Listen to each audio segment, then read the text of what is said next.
Siddipet collectorate రివ్యూలో గందరగోళం నెలకొంది. దుబ్బాక ఎమ్మెల్యే కొత్త ప్రభాకర్ రెడ్డి ఫోటో లేదంటూ బీఆర్ఎస్ కార్యకర్తలు నిరసన చేపట్టారు. పోటీగా కాంగ్రెస్ కార్యకర్తలు కూడా ఆందోళన కార్యక్రమం చేపట్టారు.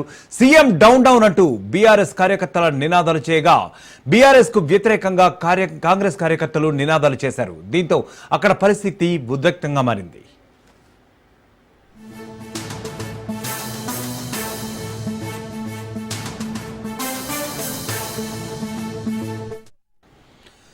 మొత్తానికి ఫోటో లేదంటూ కూడా సిద్దిపేట కార్యాలయంలో కలెక్టరేట్ పరిస్థితి తీవ్ర ఉద్రిక్తంగా మారినటువంటి ఈ నేపథ్యంలో మా ప్రతినిధి రాజు లైన్ లో ఉన్నారు. ఆయన అడిగి మరింత అప్డేట్స్ తెలుసుకుందాం. రాజు, అక్కడ పరిస్థితులు ఎట్లా ఉన్నాయి? బేసిక్ గా సిద్దిపేట కలెక్టరేట్ కార్యాలయంలో గందరగోళం నెలకొంది. మొత్తానికి ప్రోటోకాల్ వివాదము అది వివాదంగా మారింది. అయితే ఈ రోజు ఆ సిద్దిపేట కలెక్టర్ కార్యాలయంలో రివ్యూతో పాటు నూతన రేషన్ కార్డుల పంపిణీ కార్యక్రమం ఉంది. ఆ కార్యక్రమానికి గాను జిల్లా ఇన్ఛార్జ్ మంత్రి వివేక్, తర్వాత అదే విధంగా స్థానిక ఎమ్మెల్యే మాజీ మంత్రి హరీష్ రావు, అదేవిధంగా దుబ్బాక శాసనసభ్యుడు కొత్త ప్రభాకర్ రెడ్డితో పాటు ఎమ్మెల్సీ యాదవ్ రెడ్డి, తర్వాత ఎస్సీ కమిషన్ చైర్మన్ బక్కి వెంకటయ్య అందరూ విచ్చేశారు. అయితే ఆ కార్యక్రమానికి కలెక్టర్ అధ్యక్షన జరుగుతున్న నేపథ్యంలో అక్కడ ఏర్పాటు చేసినటువంటి ఫ్లెక్సీలో కొత్త ప్రభాకర్ రెడ్డి ఫోటోతో పాటు ఎమ్మెల్సీ ఫోటో కూడా లేకపోవడంతో అటు టీఆర్ఎస్ కార్యకర్తలు ఒక్కసారిగా పెద్ద ఎత్తున ప్రోటోకాల్ దగ్గర ఫోటో లేదంటూ కూడా అటు పెద్ద ఎత్తున నినాదాలు చేశారు.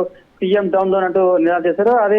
అదే స్థాయిలో కాంగ్రెస్ కార్యకర్తలు కూడా అటు KCR down down, Harish Rao down down అంటూ కూడా నినాదాలు చేశారు. మొత్తానికి వివాదంగా మారింది. ఉధృత పరిస్థితులు నెలకొన్నాయి. ఒక్కొక్కరు తోపులాట జరిగింది. ఏమంటే పోలీసులు అక్కడ ఉన్నటువంటి పోలీసులు ఆ పరిస్థితిని అదుపులోకి తెచ్చేందుకు ఇద్దరు కార్యకర్తలను కూడా బయటకు పంపించే ప్రయత్నం చేశారు.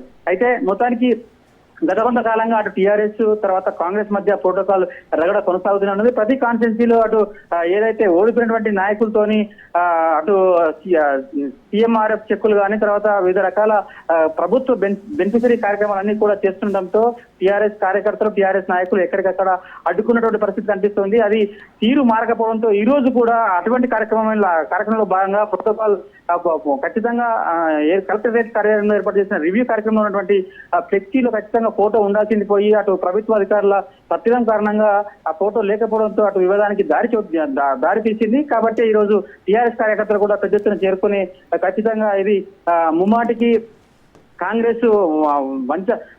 కాంగ్రెస్ పార్టీ కావాల్సి చేస్తుందని చెప్పి అటు టీఆర్ఎస్ కార్యకర్తలు పెద్ద ఎత్తున చేరుకొని నినాదాలు అటు ప్రభుత్వానికి తర్వాత సీఎం రేవంత్ రెడ్డికి కూడా వ్యతిరేకంగా నినాదాలు చేశారు. అదే కోణంలో అటు అక్కడ కాంగ్రెస్ కార్యకర్తలు కూడా గత సీఎం కేసీఆర్ తర్వాత హరీష్ రావుకు వ్యతిరేకంగా నినాదాలు చేశారు. అయితే పోలీసులు అయితే ఇరు కార్యకర్తలని సంధాయించి అక్కడి నుంచి బయటకు పంపించేసి కార్యక్రమం అయితే సద్దుమణిగేటట్టు చేశారు. మొత్తానికి ఈ జిల్లాలో సిద్దిపేట జిల్లా వ్యాప్తంగా కూడా ఇటువంటివి ప్రతిరోజు నిత్యకృత్యంగా జరుగుతూనే ఉన్నాయి. దీనిపైన ప్రభుత్వాధికారులు ఇప్పటికీ కూడా పూర్తి స్థాయిలో చర్యలు తీసుకోకపోవడం అయితే శోచనీయంగా అటు ప్రతిపక్ష పార్టీ అయితే అనుకుంటున్నాయి. Right Raju, thank you.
Siddipet రివ్యూలో గందరగోళ పరిస్థితులు చూస్తున్నాం. దుబ్బాక ఎమ్మెల్యే కొత్త ప్రభాకర్ రెడ్డి ఫోటో లేదంటూ బీఆర్ఎస్ కార్యకర్తలు నిరసన కార్యక్రమాలు చేపట్టారు. పోటీగా కాంగ్రెస్ కార్యకర్తలు కూడా ఆందోళన చేశారు. సీఎం డౌన్ డౌన్ అంటూ బీఆర్ఎస్ కార్యకర్తల నినాదాలు చేయగా బీఆర్ఎస్ కు వ్యతిరేకంగా కాంగ్రెస్ కార్యకర్తలు కూడా నినాదాలు చేశారు. దీంతో అక్కడ పరిస్థితి కాస్త ఉద్రిక్తంగా మారింది.